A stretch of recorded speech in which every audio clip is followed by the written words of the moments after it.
Good day mga idol. Welcome to my YouTube channel, Uncle Alrights TV. Ngayon guys, meron tayo ituturo sa inyong kunting tricks kung paano mag-order sa Shopee na hindi ka nahirapan, lalo na kung hindi mo alam yung items. So, simulan natin mga uncle. Punta tayo sa Shopee apps. Press natin. Then makikita mo yung search button sa Shopee. Mayroong camera. I-tap lang natin yung camera.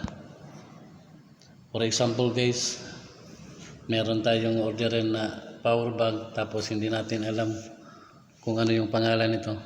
Ito. Picturean natin guys.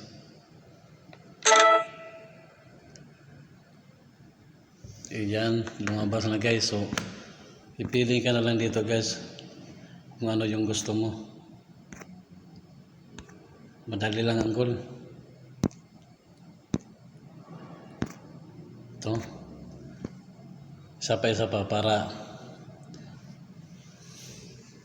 legit. For example nung uncle, ito yung first cap ng mga guard.